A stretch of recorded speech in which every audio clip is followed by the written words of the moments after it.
All right, so we're going to be continuing with the harmonic oscillator for a while. Are there any questions before we get started? Yeah. Oh, well. Okay, so there are a whole bunch of different ways I got involved in physics. One of the most direct was by taming a wild bunny rabbit in my backyard,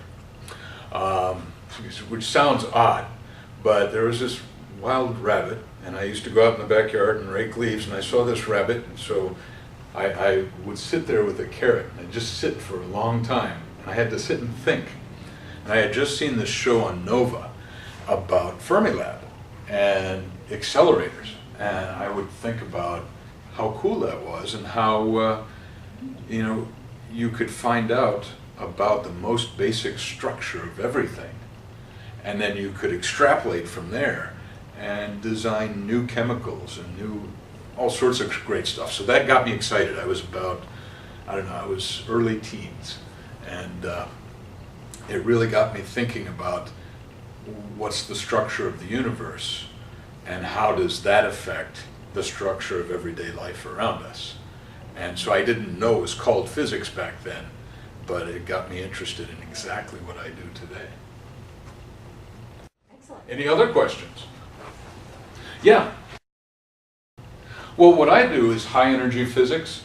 So I work at particle colliders. One of the labs I work at is the Stanford Linear Accelerator Center, which is now called the SLAC National Accelerator Lab. And there they collided electrons and anti-electrons at high energy. And when they collide, they annihilate and new matter comes out. And so we study the new particles. Mostly I'm interested in why there seems to be this preponderance of baryons. In case you don't know what baryons are, it's particles like the proton and the neutron, which we find everywhere around us, in our skin and everything. It's protons, neutrons, and electrons. The electrons are relatively light. The protons and neutrons are these big, heavy things. And why do we have an abundance of them? Especially when in the laboratory we seem to see a balance of matter and antimatter. Why not equal protons and antiprotons, equal neutrons and antineutrons? So I worked on this experiment at SLAC, which ran for 8 years, and we're still analyzing the data. And I work on an experiment at Fermi National Lab. For a while I worked on the LHC, on the ATLAS experiment. So I do things with subatomic particles. Yeah, was there another question? In this room? Oh no, at University of Louisville? 17 years now, just over 17. Yeah, were there some other questions? Yeah. Well, first ask yourself, why is anything worth getting into? Because you love it. And I love physics. Physics is lovable. All right, it's like the teddy bear of fields. You can answer questions about the smallest things in the universe up to the biggest things, the universe itself. And physics covers the range. It's embedded in philosophy. Philosophy is embedded in it. It's embedded in the technology that drives our society, that drives our economy. So physics helps you ask questions and find answers to questions. It draws on people's innate creativity and their desire to learn and to know. So physics is it's beautiful. Who wouldn't love physics? Yeah, were there some other questions?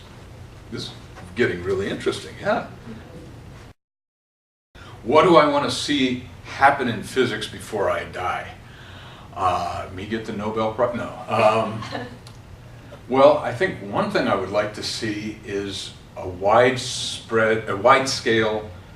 public acceptance of the way science works, in particular physics, and an appreciation, even if not a full understanding, at least an appreciation of that.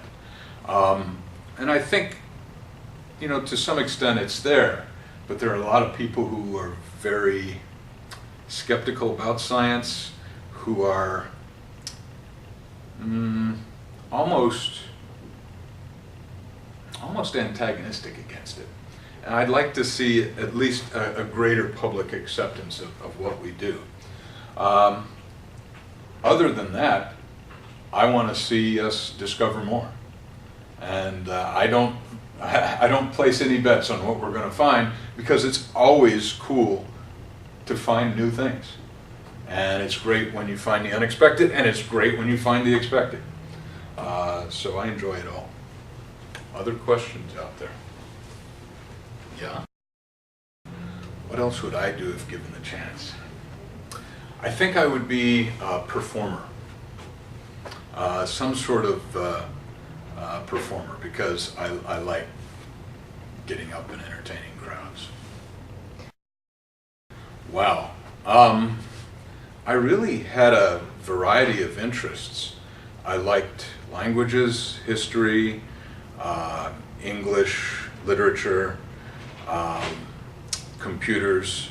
Of course, I also majored in mathematics as a student, and would have majored in computer science if they had a major in computer science back then.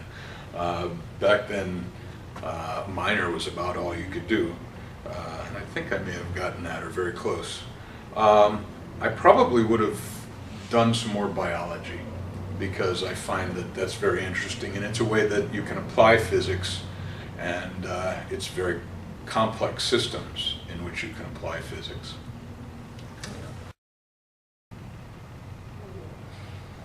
Wow, if I could break one rule in physics, what would it be?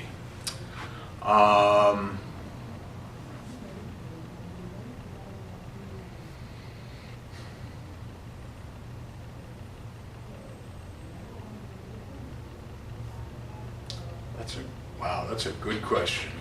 I'm a bit at a loss. If I could break one rule in physics, I guess it would be the speed of light, even if just once, so I could go fast and look back on everything else. Yeah, that's a tough question. I think probably it's the performance aspects again.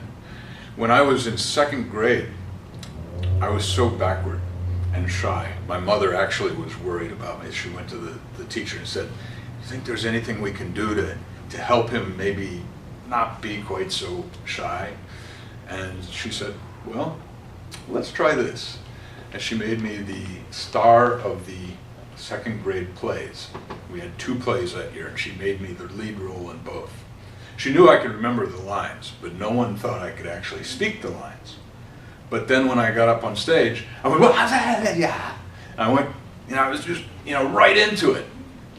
And from that time forward, I was like, I've always loved being able to get up and speak to people. Even though one-on-one, I'm a little bit shy. Yeah. So it's a great creative outlet. Well, I don't know if I'm good at teaching, but I do try to follow some mentors. I think back to my first physics professor in college, Dr. Diane Jacobs at Eastern Michigan University.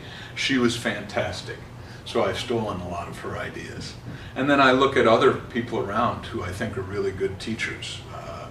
Some people in our own department, some people in departments I've known before, and I try to emulate the things that I think are good, and I try to add little bits here and there. So I don't know if I'm good at teaching, but at least I'm good at following some models of good teachers. What physicist inspired me the most? Many physicists have inspired me.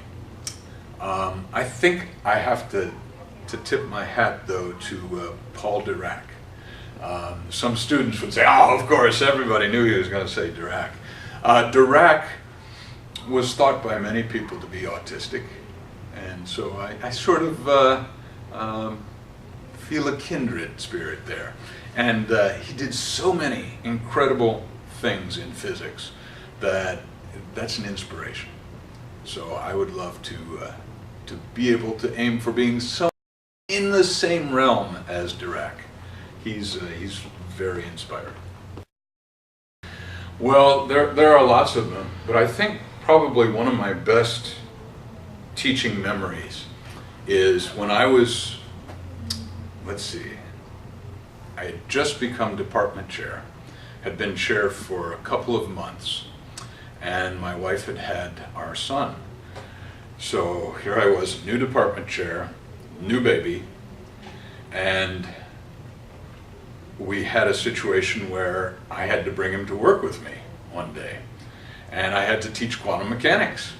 And so here I was, teaching quantum, and he's in this carrying, whatever you call that, bassinet, and he starts fussing. I'm like, what do I do? So of course I come over and I pick him up and go back to teaching. And so here I am for a full hour with a baby here and a marker here and quantum coming out my mouth. And the students are all just, oh, that's so cute. I don't know if they learned any quantum mechanics that day, but I learned some things, and I got a little stronger too. So that was one of my best stories. Another time was Christopher had to come in with me when he was about 3 or 4 years old, and I was teaching a large lecture course, and of course he wanted to be close to me, so I kept tripping over him because he kept getting in close to my legs, and so I ended up just putting him up on my shoulders and lecturing with him up on my shoulders. And I think the students found that to be an interesting thing. So yeah, it's been lots of good times. All right, so does that wrap it up for the questions? Well, guess what, students? I have a present for you.